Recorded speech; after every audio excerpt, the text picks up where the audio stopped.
कारण आणि महासंग्रामात येऊन शस्त्राला शस्त्र भिडवून हा संग्राम थांबविला होता. आमच्या मानवातील मानवांच्या युद्धाची झळ तुमच्या अमरावतीला लागली की काय? राजे सोमेश्वर रास्त शंका पण उपस्थित केला. देवराज देवेंद्र स्वर्गाच्या ठिकाणी असणारा आपलं स्थान सोडून या मराठभूमीत अवतीर्ण झाला. तुम्हा मानवांचा द्वंद्व थांबण्यासाठी मी तत्पर ठरलो. याच्या मुळाशी कारण ही दोन ठरली गेली. पहिलं कारण म्हणजे या सृष्टीचा उद्योजक उत्पादन करता आणि स्थैर्य करता म्हणून देवराज देवेंद्रकडे आजपर्यंत अखिल सृष्टीनं पाहिलं.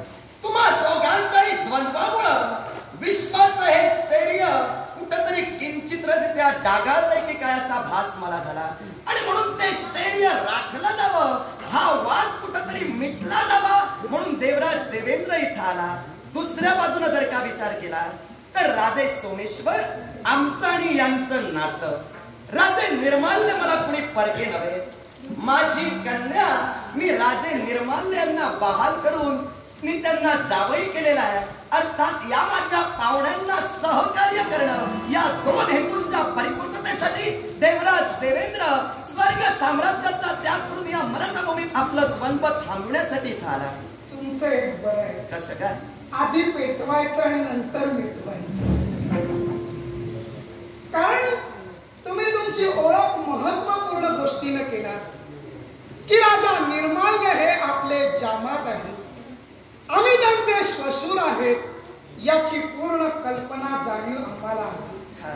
कारण राजा निर्माल्याने तुमच्या देवलोकावर आक्रमण केलं होतं.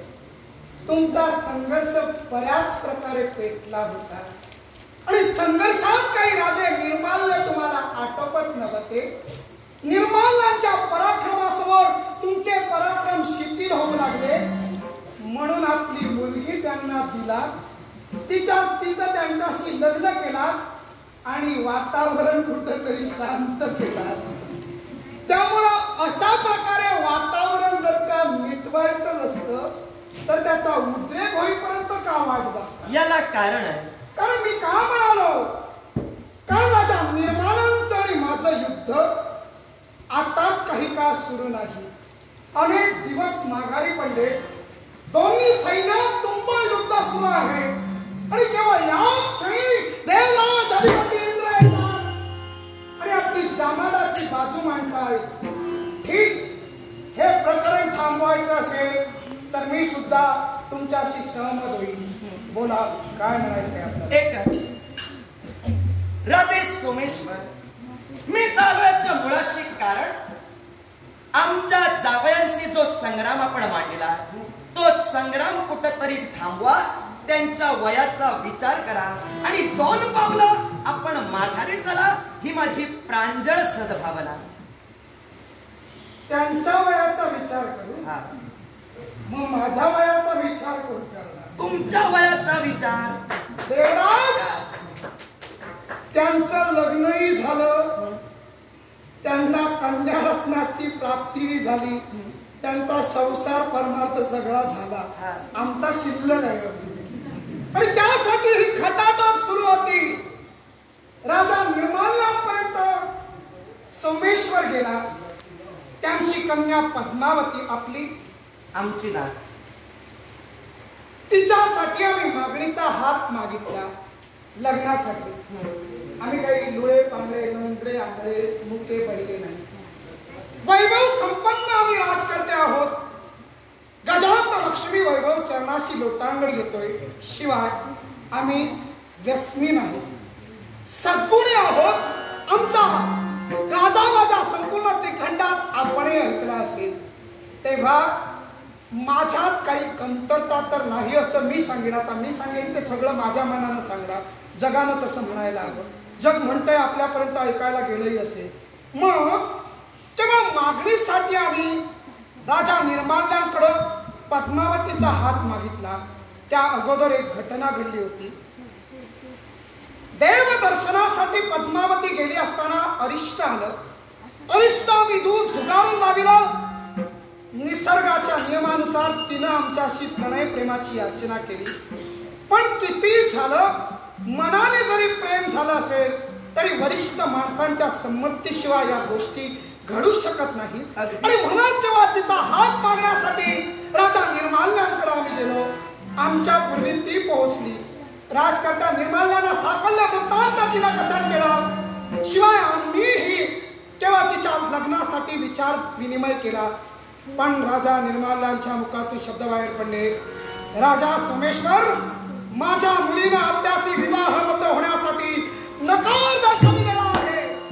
मग देवराज सांगावं, काही अवधीपूर्वी होय म्हणणारी पोर अचानक बदल होऊन नाही म्हणते, म्हणजे काहीतरी पाणी मोडत. नक्कीच पाणी मोडत. शोधूया. हा, शोधूया म्हणजे वाद थांबेल. आणि जर वाद थांबला तर सगळे प्रश्न मिटतील. मग सगळं द्वंद्व करण्यापेक्षा मी तरी म्हणेन या प्रश्नाचं उत्तरच आपण शोधत पुढे जाऊया. देवराज, तिनं आम्हाला नकार का दर्शविला? लग्नाचा तर राहू दे बाजूला, लग्न मग कुणी पाहून करीन. पण सांप्रत तिनं मला नकार दर्शविला, तेव्हा तिनं नकार का म्हणून दिला याचं कारण मला कळायला हवं. हवं तर तुमच्या नातीला बोलवा. न पेक्षा हे बोलत नाहीत आता, त्यांना बोलते करा आणि कारण काय ते विचारा. कारण मी कंटाळलो विचारून काही बोलायला बघत नाही. तेव्हा त्यांना बोलते करा आणि मला कारण स्पष्ट करा. वातावरण शांत होईल. राजे सोमेश्वर, तुमचं मत तुम्ही मांडला. आता 33 कोट देवतांचा अधिपती जो देवतांचा राजा आहे त्याचं म्हणणं शांत चित्तानं ऐकून घ्या. आपण घेतला आम्ही ऐका मग. राजे सोमेश्वर, आपण म्हणून मोकळे झाला. घरातील वाढत्या कन्येच्या लग्नाचे निर्णय हे घरातील ज्येष्ठ व्यक्तींनीच घ्यावे. निसर्गाच्या नियमानुसार निसर्गाच्या सानिध्यात दोन तरुण मन एकत्र आली. तुमचं तिच्यावर आणि तिचं तुमच्यावर प्रेम जमलं. पण हे प्रेम लग्नात रूपांतरित करण्याची दोघांची मनोधारणा ही जर का तुम्हाला सफलतेच्या दिशेने न्यायची असेल तर ही वार्ता ज्येष्ठांच्या कानी घालणं अनिवार्य होय. त्यानुसार त्या पद्मावतीनं ही वार्ता आपल्या वडिलांना कथित केली. आता जोपर्यंत ती निसर्गाच्या सानिध्यात म्हणजे तुमच्या बरोबर होती तोपर्यंत ती तुमच्या बरोबर लग्न करायला तयार होती. ज्यावेळी ती राज्यात आपल्या वडिलांसमोर उभी राहिली आणि तिच्या मतीत परिवर्तन झालं त्यावेळी मला तरी असं वाटतंय तुमच्याबद्दल तिला काहीतरी कळलं तरी असावं, नपेक्षा तुमच्यात काहीतरी दोष असावा. तेव्हा तुम्ही काही क्षणे वातावरण थंड करा. वातावरण थंड झाल्यानंतर मी स्वतः माझ्या नातीला घेईन. मी तिला विचारेन नेमकं काय कारण म्हणून तू या लग्नाला नकार देतेस आणि तदनंतर तिचे कारण मी तुमच्याकडे येऊन स्पष्ट करेन. काही क्षण हे युद्ध आपण थांबवा. त्यांच्या वयाचा अजूनही विचार करा सांगतोय आणि तुम्ही 2 पावलं मागे चला. आता प्रकरण मिटणारच नाही. भेटूयाच ना. कारण तुम्ही माझ्या मर्मावर बोट ठेवला. तिने नकार दर्शविला अर्थात तिला काहीतरी कळलं असेल. म्हणजे माझं काहीतरी आणखी काही आहे वगैरे असं मी म्हणत नाही. तुम्ही तुमच्या मतानं म्हणला. तिला काही कळलं म्हणालात तुम्ही म्हणून विचार. राजे सोमेश्वर, मग कसं असेल तर वेळ बघायची आणि काळ घालवायची गरज नाही. कुठल्याच गोष्टीवर काळ हा इलाज असतोच असं नाही. मी संयमी मनाचा राजा आहे. संयमी नसतो तर जनतेचा राजकर्ता म्हणून हस्तिनापूरचं नाव लौकिक झालं नसतं. तेव्हा संयम माझ्यात आहे. तुम्ही आता निघा. तुमच्या नातीला इथं घेऊन या. नातीला माझ्या समोर वाच्यता करायला लावा. मी दुर्गुणे आहे की आणखी काही जे काही माझ्यात कमी आहे, न्यूनता आहे ती मला सांगायला सांगा आणि त्यानंतर तुम्ही हा वाद मिटविणार. राजे सोमेश्वर, बोला. मला नेमकं काय म्हणायचंय ते लक्षात घ्या. जिथं निसर्गाच्या सानिध्यात आपलं प्रणय पुष्प तिला तुमच्या चरणावर अर्पण केलं तेव्हा तर ती तुमच्या मनाशी एकरूप होती. निश्चित. या अडीच अक्षराचा अर्थ मी तुम्हाला काय सांगू. प्रेमाचे या विश्वात अनेक प्रकार आहेत. 2 जीवांचं जिथं गोड मिलन होतं तिथं प्रेम या शब्दाची खऱ्या अर्थानं उत्पत्ती होते.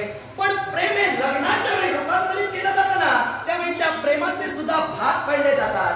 प्रेम हे काही क्षणापुरतं आकर्षण सुद्धा असू शकतं. प्रेम हे काही क्षणापुरतं आपलं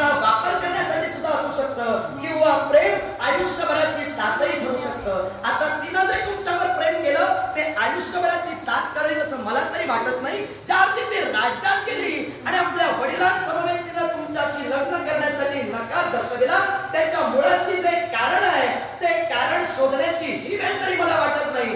काही क्षण तुम्ही थांबा, मी कारण शोधेन आणि तदनंतर तुम्हाला सांगेन. तुम्ही बऱ्या बोलानं हे प्रकरण इथं थांबवा आणि चला. देवराजपूर्वक सांगतो. प्रेमाच्या गोष्टीतील प्रकार समजाविताना शेवट म्हटलात, पण त्याच्या अगोदर एक म्हटलात, कधी कधी प्रेम वापर करण्यासाठी केलं जातं. तसा वापर तर नाही ना राजा सोमेश्वराचा. मी कुठं म्हणतोय? तुम्ही तुमच्या मनाला विचारा. तुम्ही प्रेमाची व्याप्ती चुकीची सांगतात की बरोबर सांगतात आता मी सांगणारा कोण, कारण तुम्ही देवलोकीचे देवराज आहात. तेव्हा प्रेमाची व्याप्ती करताना तुम्ही आता वापर केला असेल असं सुद्धा म्हटलात. वापर केला जातो असे शब्दप्रयोग आता तुम्ही म्हणून दिलात. मी व्यवस्थित कान ठेवून ऐकत होतो. आम्ही तेव्हा तुम्ही ऐकाच, तेव्हा तुम्ही व्यवस्थित बोलला म्हणूनच मी ऐकलो, नाही तर बोलणं कळत सुद्धा नाही. तेव्हा तुम्ही नेमका जर का हा गर्भितार्थ मला जर आता या क्षणी सांगितला तर हा वादाचा प्रश्न उद्भवणार नाही. कारण तुम्ही आणखी 4-5 वर्षांनी याल, आणखी काही कालावधीनं याल, तोपर्यंत मी लग्नाचा अडकून नाही. कारण आहे तर तुम्ही आता बोललात राजकर्त्यांचं सैन्य सुद्धा आहे, माझं सैन्य आहे, सर्वांवर विश्वास ठेवता येणार नाही. कुणीतरी कुठंतरी कर्णोपकरणी शतकर्णी करणार. देवराज देवेंद्र म्हणाले की कदाचित पद्मावतीला काही यांच्या बाबतीत अडथळा आहे, हे कळलं असेल. नेमकं कशात काही कमी आहे माझं मला कळू दे. तर आता जर जगात संपूर्ण पोवारा झाला तर प्रत्येकाच्या मनात माझ्याबाबत वाईट प्रतिकृती निर्माण होणार. म्हणजे लग्न करण्यासाठी पुढे येणाऱ्या सुद्धा 2 पावलं मागत जाणार.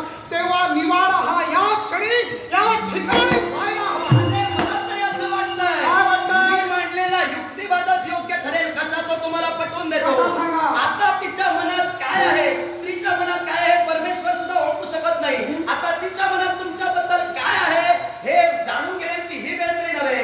जर काही क्षण तुम्ही शांत राहिला, तुम्ही बोलून मोकळे झाला, जर आम्ही 4 वर्षांनी किंवा आणखी किती वर्षांनी किती काळानं तुम्हाला उत्तर देऊ हे सांगता येणार नाही. काळ जाणं उचित ठरेल. त्याच्या मुळाशी कारण काय माहितीये का? तिच्या मनात जर तुमच्याबद्दल काहीतरी वाईट असलं तर होईल ते सुद्धा होणार नाही. देवराज मग तेच म्हणतोय, तिच्या मनातील वाईट तिला बोलल्याशिवाय कळणार नाही. त्यामुळे ती बोलणार कुणाबरोबर असं तुम्ही आता ठाम सांगता की काय? ती जे बोलते ते जर जगाला कळलं, म्हणून वर्षाचे लग्न करून मोकळे व्हायला तिथं म्हणूनच तिला बोलवा. माझ्यातील उडेपणा कळू दे, नाहीतर या जगात माझी निंदा नालस्तोय आणि कशावरून देवराज तुम्ही सांगतात पापाचं कारस्थान नसेल. कारण जी पोर काही क्षणापूर्वी माझ्याबरोबर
सोमेश्वर, मर्मावर बोट ठेवून वैयक्तिक काय ते सांग म्हणूनच सांग म्हणतोय. हो. मी तुला सांगतोय, माझे शब्द वाऱ्यावरचे नाही.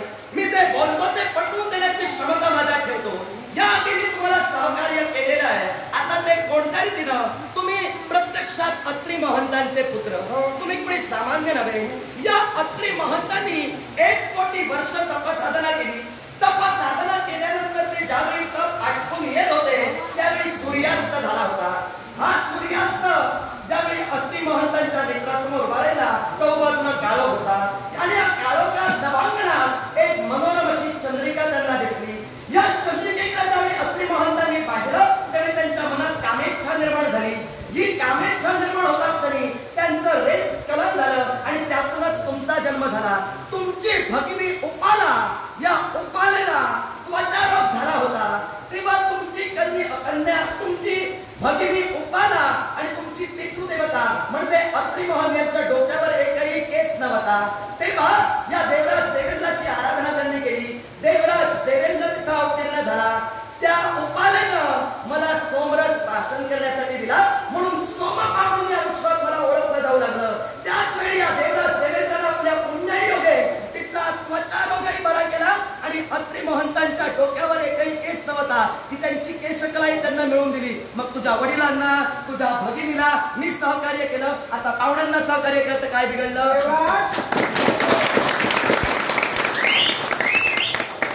माझी भगिनी अप्पाला हिच्या जीवनात तुम्ही काय केलात ते सांगितलं. नेमकं तुम्ही कुठल्या भूमिकेनं तिथं हे कार्य पार पाडलात? विश्वाचे मृत्यू लोकाचे उद्योजक करता म्हणूनच कार्य पार पाडला हो की नाही? या विश्वाच्या पाठीवर ज्यानं देवतेची भक्ती केली त्या भक्तीचं श्रेय जे उचित आहे ते त्याला प्रदान करून देणं हा देवतांचा धर्म आहे.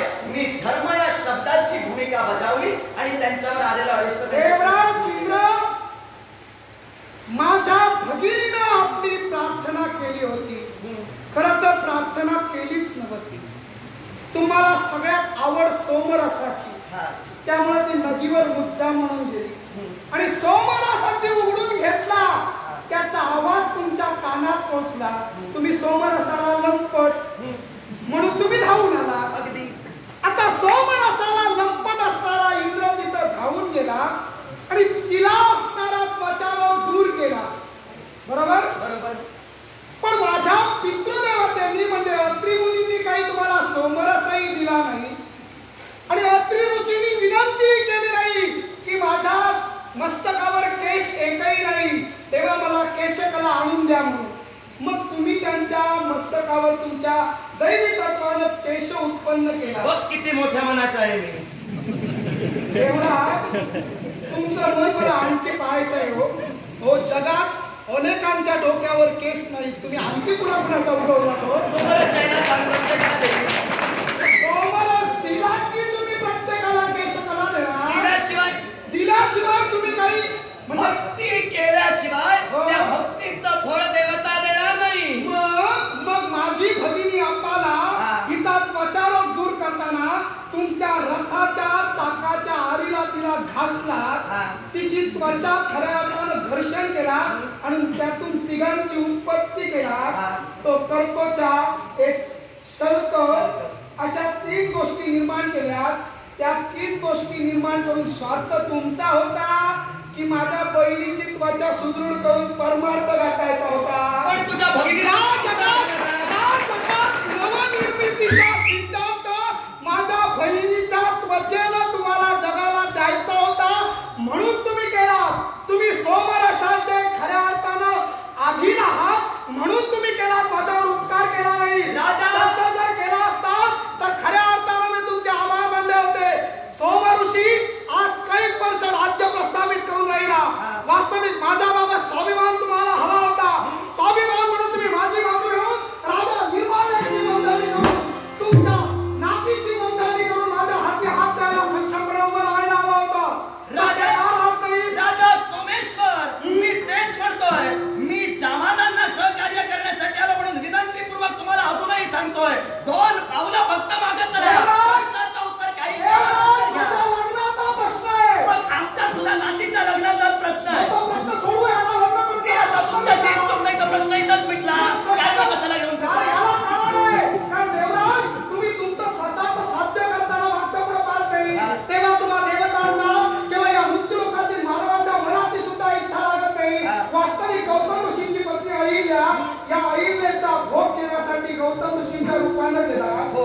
आणि जाताना गेलात आणि बाहेर पडताना बोक्या होऊन आला.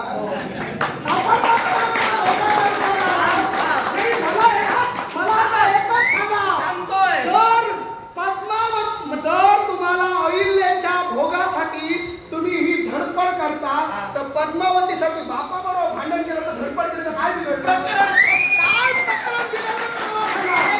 स्पष्टच करून तुला देतोय. स्पष्टच सांगा, मी अस्पष्ट कधी ऐकत बोलतही नाही. गुण तुझे चांगले जातात, तिला का नाही आवडले तिचं तिला माहिती. बोला. सांगतोय तुला.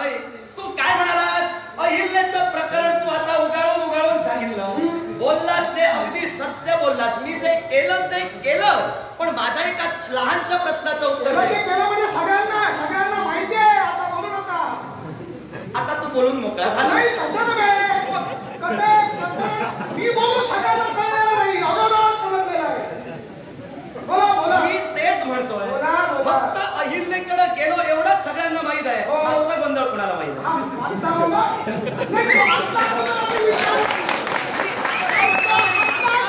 तुम्ही आणि गौतम ऋषी पाहू शकता. त्याच्याशी मला देणं घेणं नाही. धडपड लग्नाची माझ्या करतोय तसं तुम्ही तुमच्या केवळ हौसेपोटी बरीच धडपड केली ती तेवढी सांगितली. मी तेच म्हणतोय. बोला. तू काय म्हणालास? अहिल्याकडे मी गेलो, जरूर गेलो, बोक्याच्या स्वरूपात बाहेर पडलो, जरूर बाहेर पडलो. माझ्या एका लहानशा फक्त प्रश्नाचं उत्तर दे. ज्यावेळी अहिल्याच्या आश्रमात गौतम ऋषी नाहीत हे ज्यावेळी मी पाहिलं आणि आत प्रवेश करता झालो, त्यावेळी द्वारावर एक मी कोंबडा ठेवला होता. तुला माहित आहे तो कोण होता? मांजराची साक्ष. कोण होता बरं? कोण होता? त्याने सर्वात पहिल्यांदा पाहिलं कसा प्रवेश करतात तुम्ही. गौतम ऋषींच्या रूपानं कसा जातात हे पाहिलं. तो तुमच्या समोर कोंबडा उभा आहे. म्हणजे तुम्हीच ना?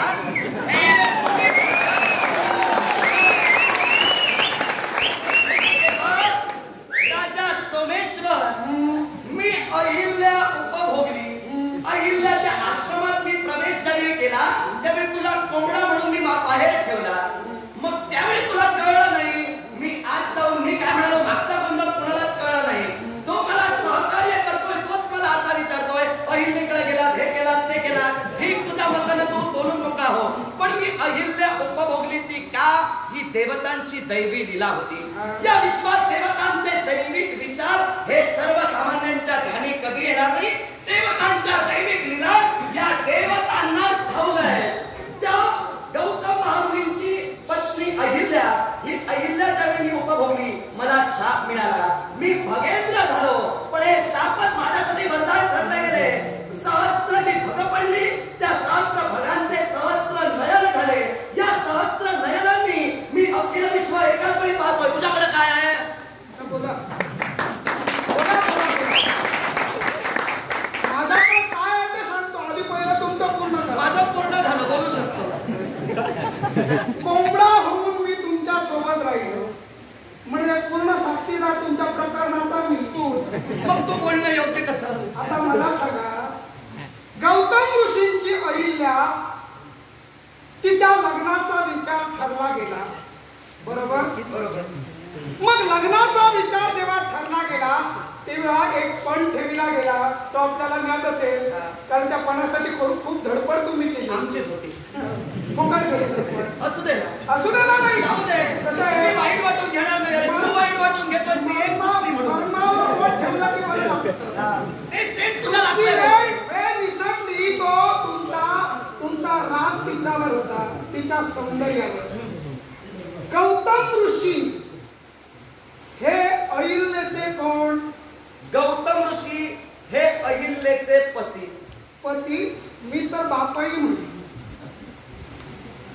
कारण ब्रह्मदेवांची कन्या लहानाची मोठी अहिल्याला गौतम ऋषींनीच केली. मग गौतम ऋषी तिला भोग देण्यासाठी गेले नव्हते, पण त्या रूपात तुम्ही गेला आणि एका पित्यानं आपल्या पत्नीला दिलेला गर्भभोग असा मी धादांत आरोप केलाही असता, पण त्या रूपात तुम्ही होता आणि तुम्ही ते प्रकरण घडविलं. म्हणून गौतम महंत नामानिराळे राहिले. आणि राहता राहिली गोष्ट दुसरी, मी कोंबडा तुमच्यासाठी ओरडलो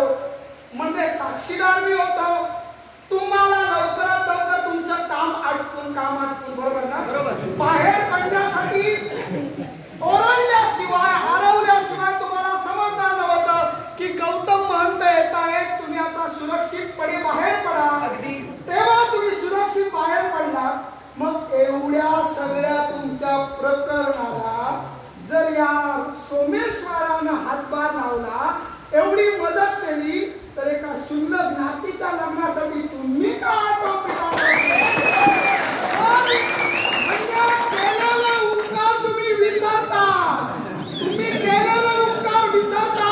तुमच्यासाठी मी कोंबडा होतो, अहिल्यासाठी तुम्ही मोठे होतात. मग हे सगळं प्रकरण आमच्यासाठी म्हणून सांगतोय, तुमच्या नातीचा सरळ सरळ हात द्यायला सांगा. एक लक्षात ठेवा, तुम्ही प्रकरण करता, तुमच्यासोबत आम्ही आहोत. म्हणजे आम्ही तसे, तुम्ही तसे. काही फरक नाही, तुमच्या काही फरक नाही. पण तुम्ही तेवढा तुमच्या एवढा खाली घसरलेलो अजून पण नाही. त्यामुळं तो पाय सरकता कामाने, पाय वळता कामाने, घसरता कामाने. म्हणून यांचा करण्याचा हाती हात द्या आणि आमच्या जीवनात सुधारणा करायला. म्हणूनच तुम्हाला सांगतोय, तुमचा पाय घसरू नये म्हणून अजूनही 5.5 प्रकरण इथंच मिटू दे. पुढे जाऊ नका. तिनं कारण जर स्पष्ट केलं आणि ते जर जगाला समजलं, तुमचा विवाह पुढे होईल समजलं. हे लक्षात ठेवा, पाय घसरायचा तर राहू दे बाजूला. कारण म्हटलंय वेदात, इंद्रदेव येताना मेघांची गर्जना करून येतो, तेव्हा सगळीकडे ओला ओला झालेला आहे. पाय कधी घसरू शकतो. तेव्हा तो घसरू नये तर आपल्या निर्माल्यांच्या परीचा हात आमच्या हाती द्या. मेघांचा देवच मी आणि म्हणूनच ही कृती घडली गेली. मी ठामपणे आपल्याला सांगेन, जिथं तिच्या मनात नाही तिथं तिच्या मनाविरुद्ध आम्ही ज्येष्ठ वागणार नाही. तुम्ही तुमच्या मतानं जे योग्य पाऊल असेल ते तुम्ही समोर हजर करा आणि नेमकं काय घडलंय ते मला सांगायला. ही वेळ नव्हे. ही वेळ नसेल असं तुम्ही म्हणा, पण माझ्याजवळ थांबण्यासाठी वेळ नाही. 4 दिवसाच्या निर्माल्यांच्या निर्माल्य देशाची खोदा केली. अगदी नक्कीच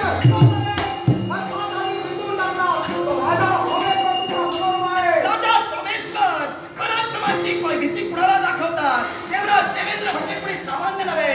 मी सुद्धा पराक्रमी आहे. अर्थात माझ्या पराक्रमाचं पाणी मी सुद्धा तुम्हाला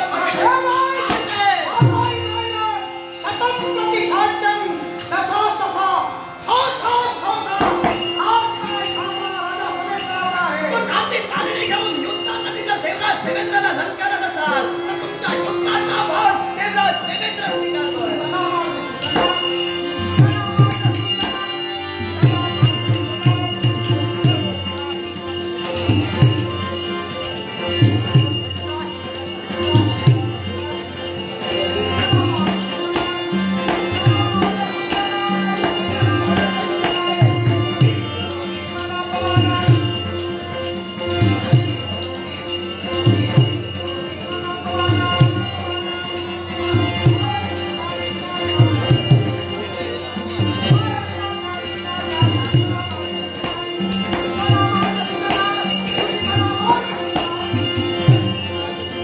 Thank you.